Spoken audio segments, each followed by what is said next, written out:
ఈ బాబు పుట్టినప్పుడు 4 kgs boss హాస్పిటల్కి పుట్టాడు.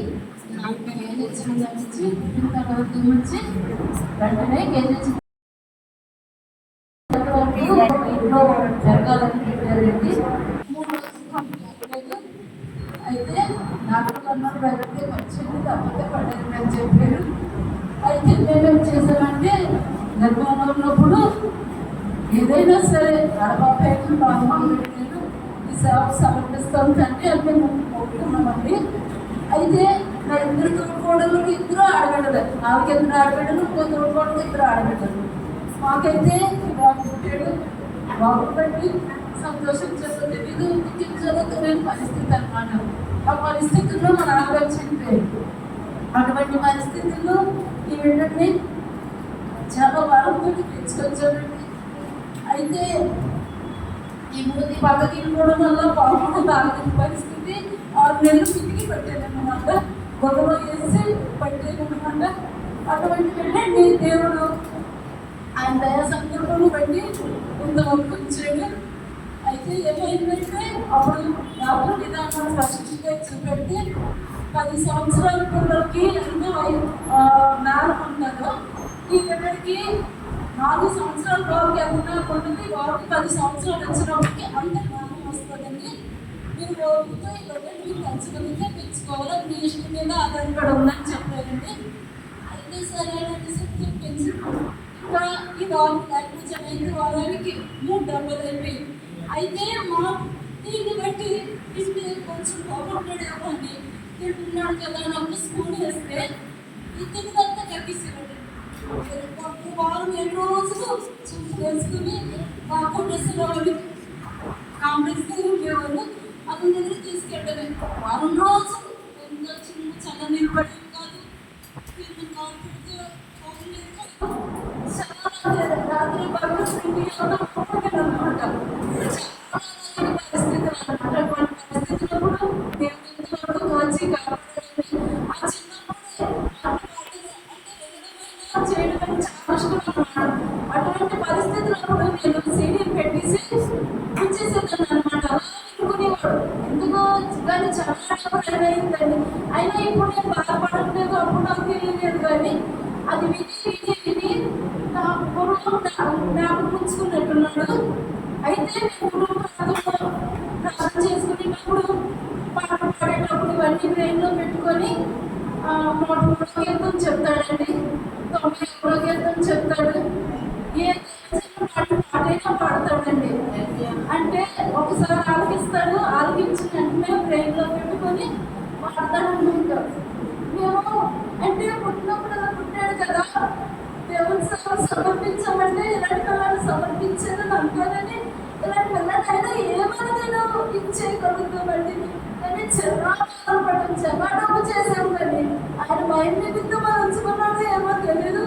నాకు కూడా దేవుని సేవ చేయాలని అనమాట. చిన్నప్పటి నుంచి ఈ బిడ్డ నిమిత్తం అటువంటి సమయంలో ఈ బిడ్డలు ఇచ్చాడు అనమాట. 2 బిడ్డలు 4 కేజీలు పుట్టాడు, 3 కేజీలు పుట్టింది అనమాట. అయితే అటువంటి సమయంలో ఈ ఇంటి ప్రాబ్లమ్స్ కూడా 2 crores వరకు లాస్ అయిపోయామండి. నా పరంగా నేను రాజకీయాల్లోకి వెళ్ళి చాలా లాస్ చేసుకున్నాను. మా ఆయన గారి పరంగా కూడా పార్ట్నర్ దెబ్బతింగం వల్ల దేవుడు మేకపాటకు తీసుకెళ్ళి పాప వరకు తీసుకెళ్ళి ఈరోజు మళ్ళా అదే ప్రదేశంలో దేవుడు మమ్మల్ని మళ్ళా ఎవరైతే ఈరోజు ఆయన సాక్షిగా మమ్మల్ని ఉంచాడండి. మా ఇద్దరు కోర్టులో జబ్బు చేశారు కానీ పడ్డారు. దానికి కూడా దేవుడికి దర్శనమిచ్చాడు. దాన్ని బట్టి దేవుడు పొందున్నాను. అయితే నాకేమనిపించిందంటే 22 సంవత్సరాలు ఎంతో ఇచ్చాడు కాబట్టి కాకపోతే ఆయన దేవుని సమర్పించాడు కాబట్టి దేవుడు ఆయన ఇచ్చిన మందులు బట్టి, ఆయన ఇచ్చిన పాటలను బట్టి వాడు ఏదేమైనా పాటలు బట్టైనా పాటలను బట్టైనా ఎక్కడైనా ఎవరైనా ఆత్మ రక్షించబట్టే చాలనల్లా. కానీ తప్పులు పాటలు కానీ కొంతమంది సమంగా రాదు. కానీ దేవుడు అటువంటి పరిస్థితులు ఎంతమంది నడిపించిన దేవుడు అది కూడా నడిపిస్తాడని నా ఆశ. దాన్ని బట్టి అమ్మగారు నాకు ఇక్కడ తీసుకుని వచ్చారు మంచివాణి గారు. ఒకరి బట్టి దేవుడికి వందనాలు. ఈ ఇదిగో మీరు అందరూ మీ అందరి ప్రార్థనలో జ్ఞాపకం చేసుకోండి. నా ఆశయం లేదండి అని వాడబడాలంటే నేను ఏ ఒక్క ఆత్మ రక్షించినా చాలు. కానీ ఆ బిడ్డని తీసుకొని వెళ్ళి వాడబడటానికి కృప చూపడానికి దేవుడు మనకి బలము ఇవ్వాలని కాదండి. ఏ విధంగా వాడబడిన ఒక్క ఆత్మ రక్షించబడాలని ఆశ. ఆ విషయంలో దేవుడు భయపరచబడాలని నేను అనుకుంటున్నాను.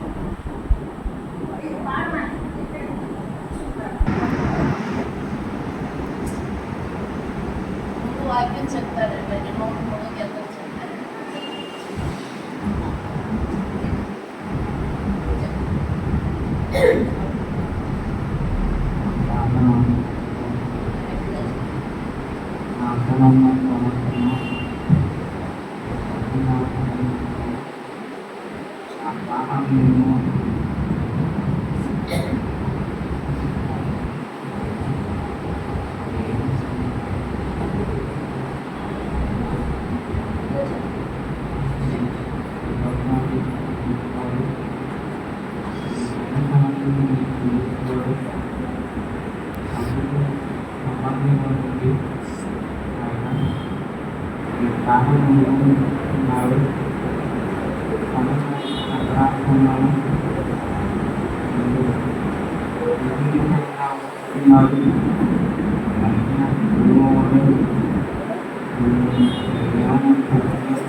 అని సర్వం వాడుతున్నారని